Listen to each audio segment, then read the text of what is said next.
Well, hello, and welcome again to the 2012fad.com. I will be your host for this evening, and my name is Charlie Bluehawk. Last night we talked about May I Have Some More. It's an old Dickens novel about a orphan boy sent to a workhouse, and it's slavery. That's pretty much it. It's slavery for children. And in the tradition of English literature, the children are fed gruel at the end of the day. And this little boy, who's worked very hard, is still hungry. He stands up and he walks up to the masters of the house and says, "May I have some more, please?" And because he wasn't cowering and beaten and broken, because he was dealing with reality and not the fantasy world that they were demanding that he live in, it basically started a riot, a chaos amongst the masters of the house. And I wonder sometimes if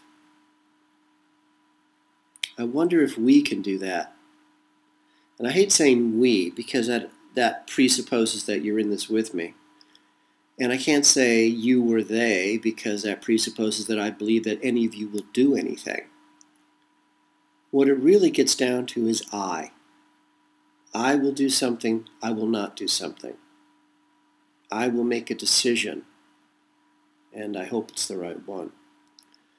But wouldn't it be amazing, the chaos and the confusion it would cause our masters if we said to them, "May I have some more?"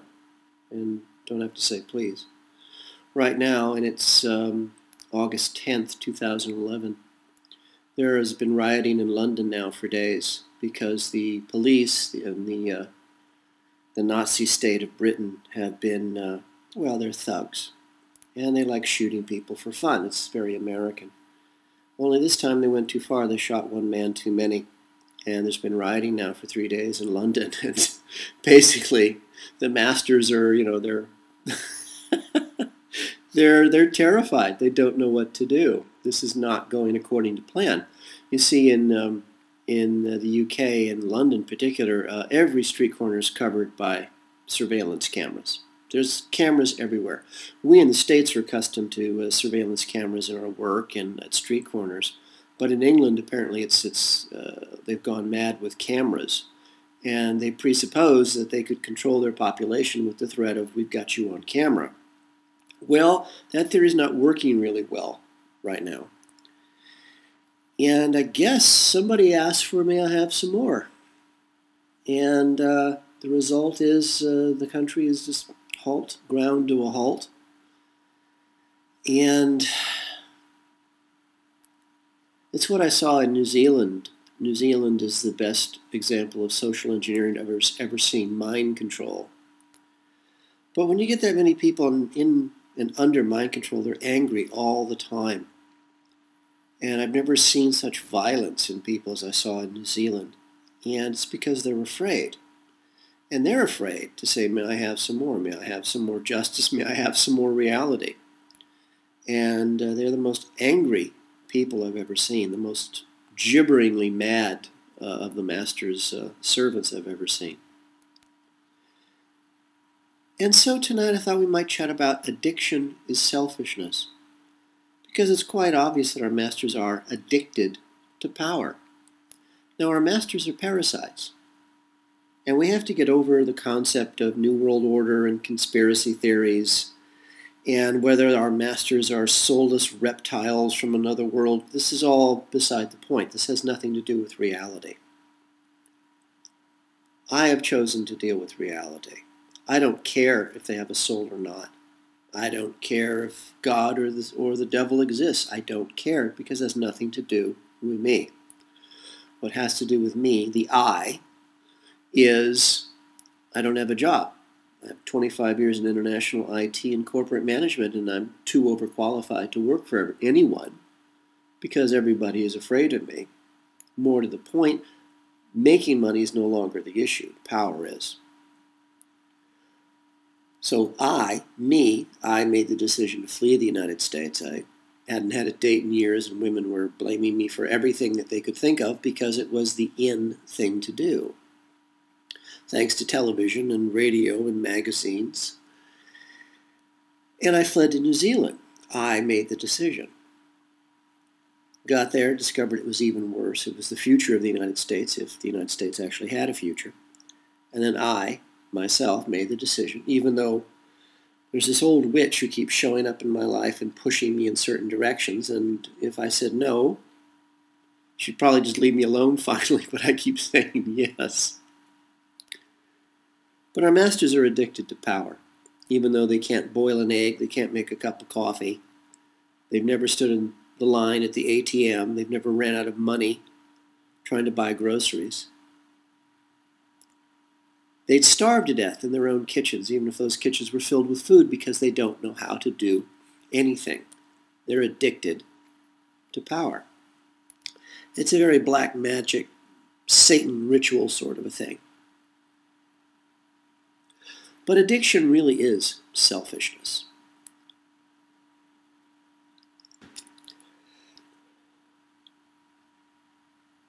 And I've seen addiction myself so many times. I grew up with CIA assets who thought themselves to be agents. I grew up with U.S. Army Air Corps intelligence street thugs, the scum of the earth, real, true filth. And then, of course, that's the heart and soul of the CIA.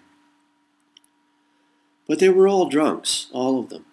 The number of drunken private pilots I knew who have died because they actually got into a plane with 11 other people, and they were all drunk, and they take off from the runway, and they don't actually get too far. They actually sort of do a barrel roll into a line of parked planes, and everything blows up. Addiction is selfishness. There's no such thing as an illness, alcoholism, an illness for cocaine, an illness for heroin. There is no such thing as a illness that makes you drink. You drink because you're selfish. You take drugs because you're selfish. You want to feel good, you want to feel better. And from my point of view, from what I've seen over and over and over again, is that people who drink, people who do drugs, are selfish. They are important, the rest of us are not. They try to convince us that drinking alcohol is a disease. Because then when they get in their car and they murder people, it's not their fault, it's a disease. No, it's not true. The problem in the United States particularly is the judges are all drunks too. And alcoholism, I don't know. A drunk is a drunk. It's really time we just call things the way they are. One man wrote into me the other day and objected to my use of calling people cattle. And I haven't responded to him because, frankly, what's there to say? Unless we call things by what they are, we can be manipulated, we can be used. We'll talk about that someday, the power of words and symbols. Actually, go to jordanmaxwell.com or go to YouTube and look up any videos that Jordan Maxwell has done with Mr. Jeff Rentz. And Jordan Maxwell is a genius. He's been doing this from the 60s. He'll explain to you the power of words and symbols in our society. So it's absolutely, utterly essential that you and I call things the way we see them. We call things by what they really are. And someone who drinks until they're stupid is a drunk. There's no disease involved. It's selfishness. They've decided that they're important, and you and I are not. They're important, and so the rest of us have to pick up the pieces after they've done their damage. I was so desperately lonely at one point, I actually let a cocaine addict, a girl, move in with me, just so I could have a girl in the house. And the few times I actually saw her not on cocaine, she was a sweet, lovely little creature. But unfortunately, those were passing moments that passed very, very quickly. Most of the time she was on what she called medical-grade cocaine. And this was one of the examples where you discover that Coca-Cola, the company, is the only company in the United States that has a license to import coca leaves, cocaine leaves. And then they process, for whatever reason, cocaine into a syrup. And what's left over is this powder, which they turn around and sell to dentists as a pain medication. Cocaine is traditionally used in real countries as just that. It's a medicine. It dulls your senses. 100 years ago, cocaine was legal in the United States, and Coca-Cola 100 years ago said the active ingredient in Coca-Cola was cocaine. It was sold for medical reasons. So anyway, Coca-Cola, which is yet another front company for the CIA all over the world, used to be a joke in America in the 60s that wherever there was a Coca-Cola bottling plant in the world, the CIA was operating there. It was actually an open joke. We don't laugh about it anymore. There's actually a Edward G. Robinson movie about this very subject. He was the manager of a Coca-Cola bottling plant somewhere in Eastern Europe. And the movie was about how it was the CIA front. I've got to find that movie again. But anyway, I was living with this girl. She was very pretty. And she got medical-grade cocaine from her other boyfriend. And she kept offering me, would you like some cocaine? It's medical grade. I'm going, no, thank you. And she thought it was quite all right because it was medical grade cocaine.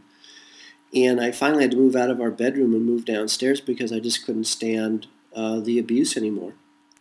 And the fact that apparently it gives you a sugar rush because our bedroom floor had about 3 inches of candy wrappers, used candy wrappers on the floor. It was quite obscene. And finally, the only way I could get rid of her was to tell her I was turning off the utilities. That frightened her. But she did cocaine because she was young, she was pretty, and she knew that some man, some woman, would tolerate her and pay her bills. No such thing as addiction. I knew another girl, and she was, let's see, I can't remember exactly. She was either a coke or a crack addict. I can't remember. It must have been coke. Her parents had died from, that's right, her parents had died from crack use. And she had found, her mother died, and then she found her father dead on the floor when she was 5 years old. I can't imagine the pain she was in. But one of the times she was actually out of prison, because in the United States they put addicts, quote unquote, in prison, instead of simply drawing them out, because it makes somebody money. One of the times I met her when she was out of prison, she told me, no, Charlie, I don't. She was quite offended. Oh, Charlie, I would never do cocaine. That's what killed my parents. I do crack. And she was very proud of that. And again, she did it because she was selfish. The amount of money and time I spent on her, with her, she just threw everything away for the drug.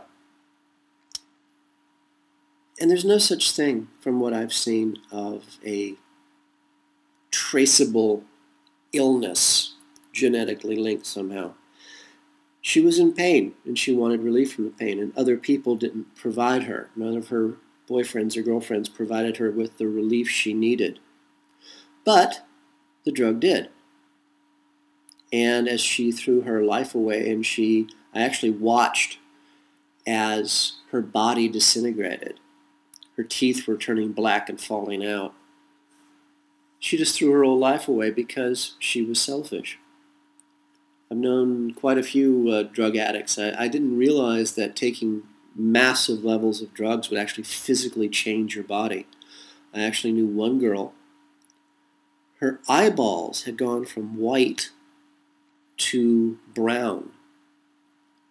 And she had once been very pretty, but her facial features actually were malformed because of the drug. She took so much of whatever drug it was that her physical features were actually changing. I would walk down the street with this girl, and when she was clean, she was very sweet. But she really looked like a hideous dwarf. And people would actually stop and stare at her, forgetting themselves. And then, no matter what I did for her, she went back to the drug because she knew somebody else would take care of her. And this is a repetition that I've seen. I'm 53 this month. It's August. And I've seen this over and over and over and over and over again. I grew up with drunks. So needless to say, I have very little patience for them. And even though I've tried over and over and over again to help people who are drug addicts, to help people who are drunks, it's always the same. They are important. I never was. So my interest in drunks and drug addicts, potheads, coke fiends, whatever you call them, is zero now. I'll just stand up and walk away because I know that you're just selfish. You only care about yourself. You don't care about anyone else. You don't care about your children. You don't care. The number of women I know who have just thrown their children away for their drug is quite astonishing. But they don't care because they're important and you and I are not. And I think we get enough of that from our masters. We don't need it from each other. So next time you meet an addict, someone who has an illness because they can't stop drinking or they can't stop doing drugs, just walk away because you will never, ever pull them up. Honestly, you won't. They'll just pull you down into the sewer with them, and they just want the company. They want somebody to pay the bills and to clean up after them after they vomited all over the floor again. They don't care. I knew a girl in New Zealand. She was a drunk beyond anything I'd ever possibly imagined. She came into my house one night, passed out on the bed, which I thought was at least, promising. A few hours later, she woke up long enough to start to projectile vomit for about 5 minutes all over my bed. And after about 5 minutes of projectile vomiting, and I'm still puzzled by how that was even possible, she was still pretty much asleep. And she somehow managed to find the largest, warmest puddle of her own vomit. She actually put her face down into this pool of her own vomit on top of my $3,000 comforters. I had 3 of them because I was freezing to death. And she actually, with a big smile on her face, snuggled her face into her own vomit and went back to sleep. I don't think there's much more to say after that. I discovered, as I told foreigners and other New Zealanders about this, New Zealanders took it as a matter of stride. Oh yeah, regular day for us. We're always projectile vomiting in our own beds. So what? Men and women. Of course, the foreigners I told this story to were horrified and disgusted. She said, "A woman did that?" I said, "Yeah."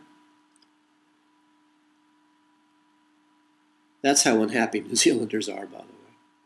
They don't drink to forget. They drink to die. And this woman wanted to die.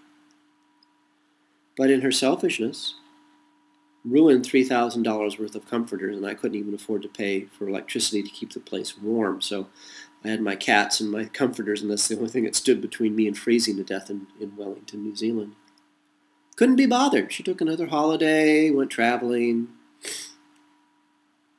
Addiction is selfishness.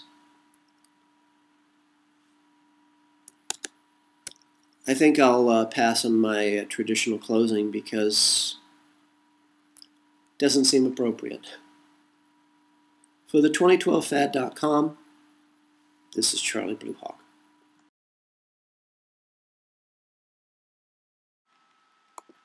The 2012 Fad is brought to you by Coffee and Blood, Love Letters Between the Dead, a series of 5 erotica horror novels about a fallen angel finding his way back to regain his own soul, and how the CIA war against the human race, their black magic, captures and traps him in the body of a mind-controlled slave designed to hunt down and to kill their god, their Satan.